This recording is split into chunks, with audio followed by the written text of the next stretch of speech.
Личный кабинет налогоплательщика, который можно создать на сайте Министерства по налогам и сборам, разработан для повышения качества услуг ведомства. Ведь для того, чтобы, к примеру, сдать отчетность юридическим лицам, ранее приходилось заполнять форму на бумаге, предоставлять в налоговый орган и ожидать начисления. В 2021 году уже был реализован подобный продукт.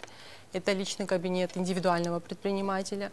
Данный сервис, он продолжает свою работу и на сегодняшний день, им активно пользуются. Хотелось бы отметить, что на 2023 год 30% налоговых деклараций, сданных индивидуальными предпринимателями, которые состоят на общем режиме налогообложения, это налоговые декларации были сданы посредством использования личного кабинета.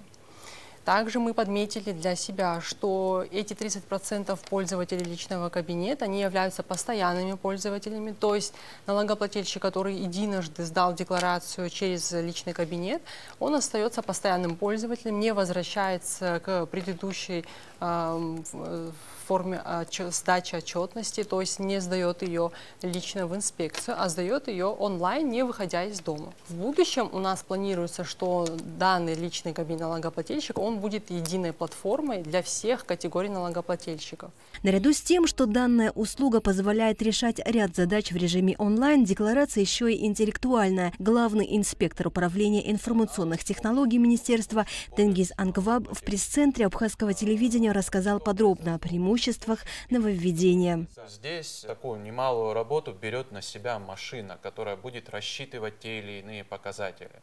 Соответственно, если мы знаем, что декларация состоит из 6 разделов плюс еще приложений, то можно уже сразу отметить, что, например, первый раздел не будет налогоплательщиком заполняться вообще. Все, эту задачу берет на себя машина. Налогоплательщику нужно будет заполнять только те показатели, которые заполнены таким сероватым цветом. Соответственно, как вы можете видеть, это уже как минимум половина декларации, можно сказать, будет рассчитана машиной. Я могу вбить любое число для расчета налога,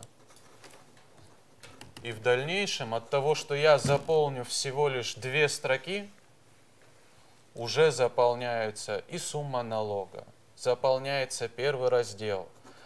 Далее, если я заполню те или иные показатели по контрагентам, по организациям, которые являются контрагентами для данного юридического лица, то это будет происходить состыковка информации у нас в налоговой базе. Применение личного кабинета налогоплательщика известно в ряде стран, и, как показала практика, он существенно упрощает задачу налогоплательщиков. Инспекторы на примере уже существующего кабинета юридического лица визуально продемонстрировали его в работе. По словам ведущего инспектора управления информационных технологий Мадины Ахба, на официальном сайте ведомства есть подробная инструкция по использованию личного кабинета.